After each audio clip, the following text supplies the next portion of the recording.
Les États-Unis qui sont le premier soutien de Kiev, très majoritairement les milliards d'euros qui arrivent au régime ukrainien viennent donc des États-Unis. Au total, regardez, 47,8 milliards d'euros d'aide financière, humanitaire, mais également militaire promis par les États-Unis.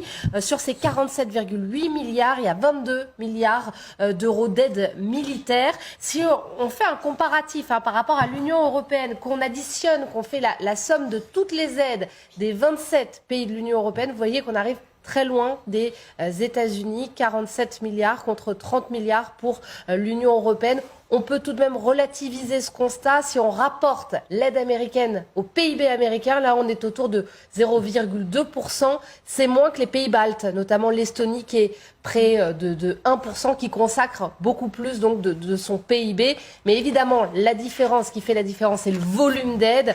Et on va donner un exemple. Rappelez-vous, il y a plusieurs mois, les Ukrainiens ils demandaient des missiles HIMARS, oui. Ces fameux missiles très redoutables, ils les ont obtenus après des multiples demandes et ces missiles, ils ont permis de faire la différence sur le champ de bataille, notamment d'aider les Ukrainiens dans leur contre-offensive. Aujourd'hui, ce que veulent les Ukrainiens, ce sont les missiles Patriot pour protéger leur espace aérien et détruire les missiles ennemis. On voit que la défense ukrainienne, elle se repose majoritairement sur l'aide américaine. Merci beaucoup, Catherine. Jean-Éric Brana, elle va continuer cette aide. On parlait du changement, la Chambre des représentants qui va passer côté républicain. Est-ce qu'il y avait des inquiétudes? Certains disent oui, il y va maintenant parce qu'il y a une inquiétude en janvier, là. Mais pas sur ce plateau, parce qu'on en a souvent parlé et qu'on a souvent dit qu'il n'y aurait aucun changement, tout simplement parce que quand les 40 milliards ont été votés... Il y avait une discussion très compliquée tout à l'heure avec quelqu'un qui pensait l'inverse. Il y avait 50, moi je vous donnais des chiffres, 52 républicains qui ont voté contre, c'est-à-dire les Trumpistes, le Freedom Caucus, comme on l'appelle à la Chambre des représentants, c'est-à-dire l'aile très à droite de cette Chambre. Ça veut dire sur 435 députés qu'il y a quand même un tout petit nombre qui votaient contre. Ouais. Rien n'a changé avec ces élections de mi-mandat, puisque ce sont les mêmes qui ont été réélus. Pourquoi est-ce qu'ils auraient changé d'idée tout d'un coup sur l'aide qu'ils veulent apporter à l'Ukraine?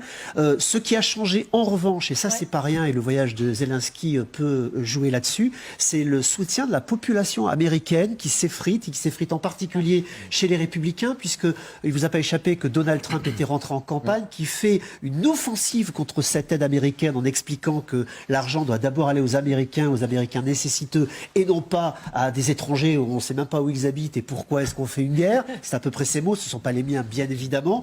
Et donc, les Américains se sont laissés un peu tenter, en tout cas les Républicains, par ce débat-là. Ils sont 55% dans le dernier sondage qui a été publié chez les Républicains à soutenir encore l'aide inconditionnelle à l'Ukraine. C'est quand même un chiffre important, 55, mais ça veut dire que ça s'effrite. Ils sont déjà 30% à être contre. C'est beaucoup, 30% à l'intérieur d'un parti. On retrouve le groupe trumpiste, clairement.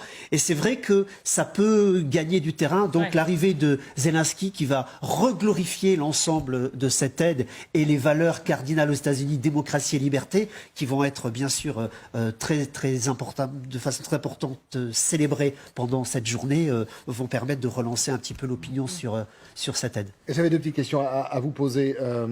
Est-ce que dans le côté feutré du bureau ovale, Zelensky peut se faire tirer un peu les oreilles sur le côté « tout cet argent c'est bien, ce matériel c'est bien, il faudrait peut-être prendre soin de ses alliés, aller du côté de la table des négociations ».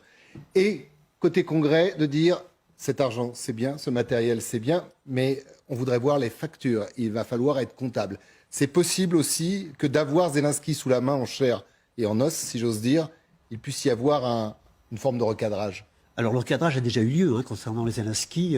Par les coups de téléphone, Joe Biden a déjà expliqué à Zelensky qu'il fallait s'occuper de ses alliés et qu'il fallait arrêter soit de râler, soit de réclamer plus quand on donnait, parce que, encore une fois, avec le contexte dont on vient de parler sur le plan politique, il fallait aussi tenir compte de la population américaine, qui sont les contribuables, et c'est eux qui payent cet armement, il ne faut pas l'oublier. Donc, pour ceux qui souffrent au quotidien aux États-Unis, il faut qu'ils comprennent pourquoi est-ce qu'une partie de leur argent part à un pays étranger l'étranger pour le soutenir, même si ce sont encore une fois les valeurs cardinales de démocratie et de liberté, et on peut glorifier l'ensemble.